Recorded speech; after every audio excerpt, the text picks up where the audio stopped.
अस्सलामुअलैकुम dear students, welcome to my YouTube channel we you study with me. जी students, कैसे हैं आप सब। आज की अपनी इस वीडियो में हम इंग्लिश 101 लेक्चर नंबर 31 डिस्कस करेंगे। लेक्चर वाइज एमसीक्यू सीरीज़ आपको पता है हमारी चल रही है और मेरी ये सीरीज़ इंशाल्लाह आप लोगों के क्विज़ेस की तैयारी के लिए भी, आप लोगों के एग्ज़ाम्स की तैयारी के लिए भी बहुत ज़्यादा हेल्पफुल रहेंगी।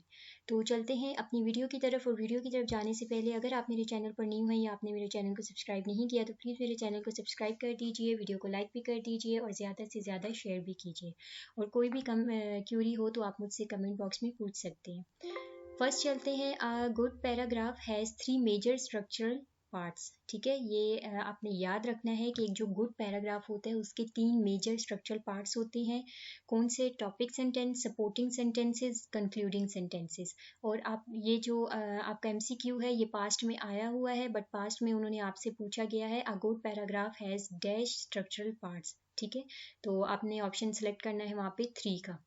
नेक्स्ट चलते हैं। Only one main idea stated in the topic sentence is dash. ठीक है, यानी कि अगर एक टॉपिक सेंटेंस है उसमें जस्ट एक ही मेन आइडिया हो तो वो हमारे पास क्या कहलाता है? यूनिटी। पिछले जो मिड टर्म की सिलेबस है उसमें यूनिटी कोहेरेंस के बारे में काफ़ी डिटेल से जो उसके टॉपिक में थे हमने डिस्कस किए थे। तो अभी हम यहाँ पे जस्ट इसको ब्रीफ देख लेते हैं इसका कि यूनिटी में मतलब क्या होता है कि एक टॉपिक सेंटेंस में जस्ट एक ही मेन आइडिया होता है। By dash we mean that your paragraph is easy to read and understand. ठीक है, एक तो आपने ये चीज़ इसकी याद रखनी है और ये क्या चीज़ है? ये कोहेरेंस है। हम इसका भी ऑप्शन भी देख लेते हैं।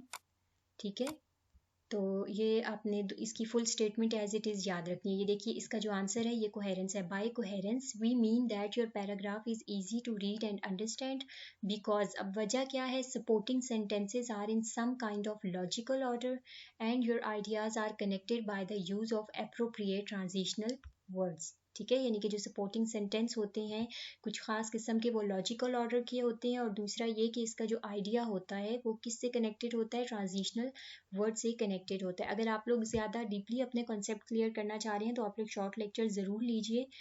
हैंड आउट्स रीड करने की बेशक आपको ज़रूरत नहीं है क्योंकि जो कुछ भी आपके हैंड आउट्स में है इंग्लिश 101 की मैं बात कर रही हूँ, जो कुछ है वो तमाम मैंने आपको यहाँ पे फाइल में प्रोवाइड कर दिया है। ठीक है, लेकिन शॉर्ट लेक्चर्स आप लोग ज़रूर ले लें। इसके बाद चलते हैं। A well written paragraph has 5 elements. अब ये भी आपने याद रखना है कि जो वेल रिटन पैराग्राफ होता है उसके कितने एलिमेंट्स होते हैं। ठीक है, और फिर आपने उसके एलिमेंट्स भी याद रखने हैं। कौन कौन से एलिमेंट्स हैं? टॉपिक सेंटेंस है, सपोर्टिंग सेंटेंसेस है, कंक्लूडिंग सेंटेंसेस है, यूनिटी, कोहेरेंस, ये तमाम क्या हैं? इसके एलिमेंट्स हैं। नेक्स्ट है हमारे पास 5 MCQ है। Dash is the most important sentence in a paragraph as it indicates what the paragraph is going to discuss. ये एज इट इज ही या पास्ट में जो है स्टेटमेंट आई हुई है और इसका जो आंसर है वो क्या है? Topic sentence. यानी टॉपिक सेंटेंस क्या है? Is the most important sentence in a paragraph as it indicates what the paragraph is going to discuss, यानी कि पैराग्राफ में क्या चीज़ जो है वो डिस्कस की जा रही है। नेक्स्ट चलते हैं। Dash is a complete sentence, it contains a subject, verb and complement.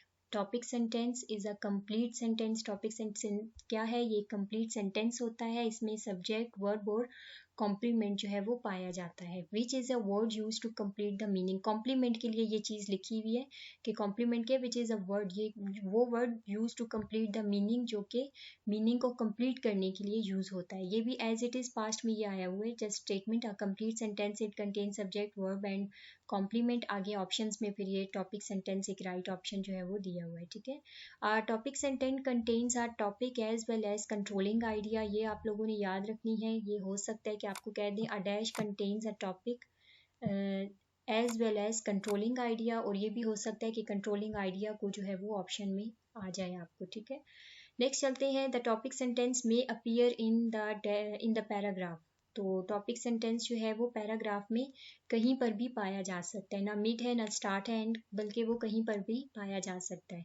The topic sentence में also be the first and last sentence of the paragraph. Statement true है। एक चीज़ मैं आप लोगों को बता दूं कि आप लोग जो स्टेटमेंट होती हैं उनको लाजमी आप लोग या अच्छे से याद रखा करें क्योंकि आप लोगों के पेपर में ट्रू फॉल्स भी आते हैं। कभी तो वो 3 मार्क्स के आ जाते हैं, यानी कि 3 स्टेटमेंट होती है, उन्हें आपने ट्रू या फॉल्स करना होता है, या फिर 5 मार्क्स में भी आपके ट्रू फॉल्स आते हैं 5 नंबर के क्वेश्चन में, और वो जो ज़्यादातर ट्रू फॉल्स होते हैं वो आपके हैंड आउट से ही आते हैं। ठीक है, मैंने तो यहाँ पे प्रोवाइड कर दिए होते हैं, लेकिन आप लोग अच्छे से याद किया करें इनको।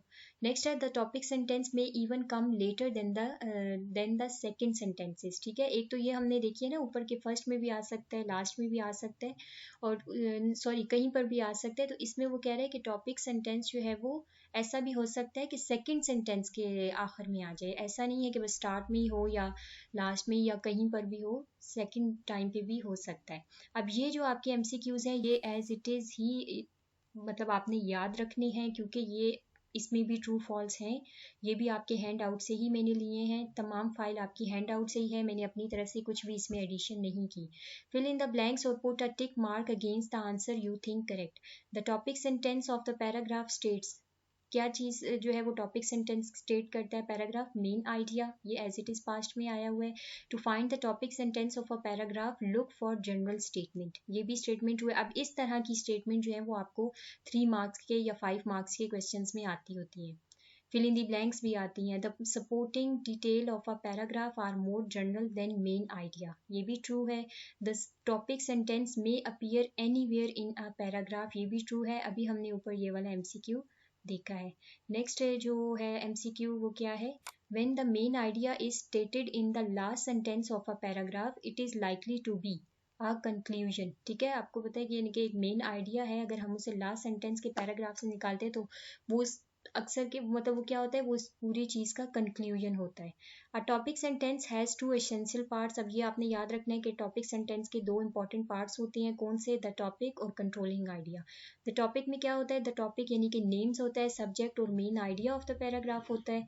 और कंट्रोलिंग आइडियाज में क्या होता है, controlling ideas makes a specific comment about the topic, यानी टॉपिक के मुतलिक जो है वो स्पेसिफिक कमेंट और आइडियाज़ जो है वो बनाता है। विच इंडिकेट्स, जो क्या इंडिकेट करता है, rest of paragraph will be about. ये आपने दो जो है वो अच्छे से याद रखना है, मैंने इसीलिए एज इट इज़ ये चीज़ लिखी है।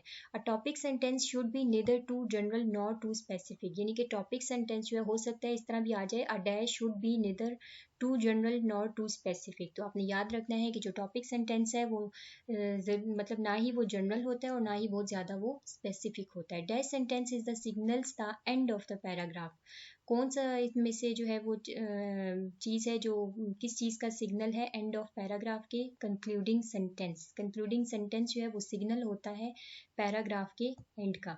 नेक्स्ट चलते हैं, dash gives a final comment on your topic. तो ये भी आपका इसमें क्या आ जाता है, concluding sentence gives a final comment on your topic. ठीक है जी स्टूडेंट, उम्मीद करती हूँ वीडियो आपको पसंद आई होगी। मिलते हैं नेक्स्ट वीडियो में, अल्लाह हाफिज़।